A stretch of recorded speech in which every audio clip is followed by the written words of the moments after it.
Kasako Media, tunaangazia maisha, tunaandika kesho.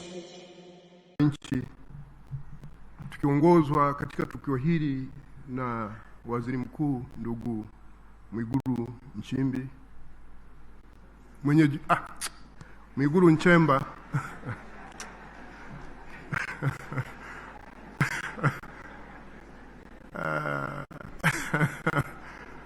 majina haya yanafanana.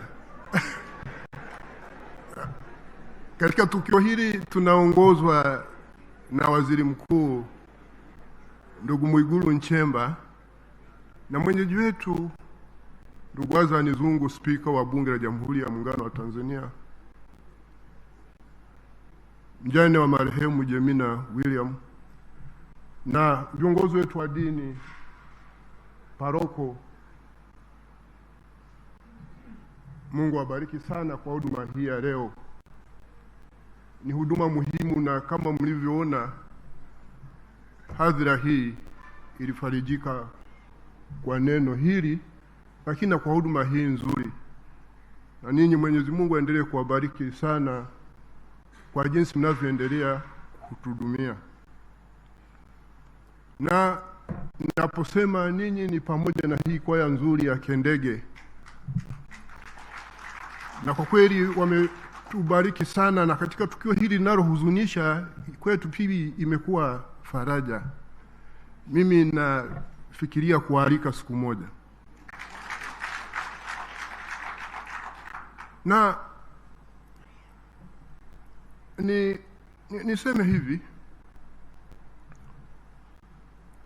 Katiba ya Jamhuri ya Muungano wa Tanzania ibara ya 9 inahimiza amani na udugu wa wananchi wa Jamhuri ya Muungano wa Tanzania. Alafu inaendelea kutaja yale mambo ambayo tukiyafanya yatajenga hiyo amani na udugu wa wananchi wa Jamhuri ya Muungano wa Tanzania.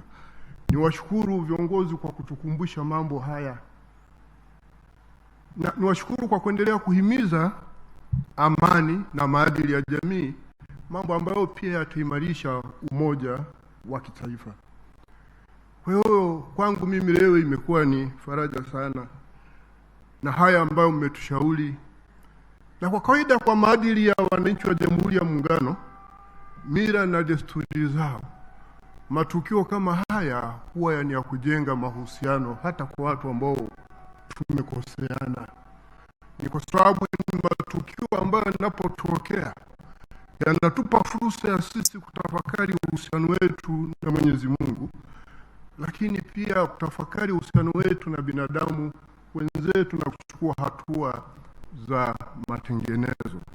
Kwa hiyo halipaswa matukio yanayotuunganisha badala ya kututenga. Na kimsingi tunaoshabikia mambo mengine haya ni watu ambao tunaenda kwenye nyumba za ibada. Yesu anazungumza katika Mathayo sura ya 7 mstari wa 12 kwamba kwa kadri unavyotaka utendewe wewe, watendee wengine hivyo hivyo. Hiyo ndio Torati na manabii na Zaburi. Baada ya kuyasema haya, niseme Kasako Media, tunaangazia maisha, tunaandika kesho.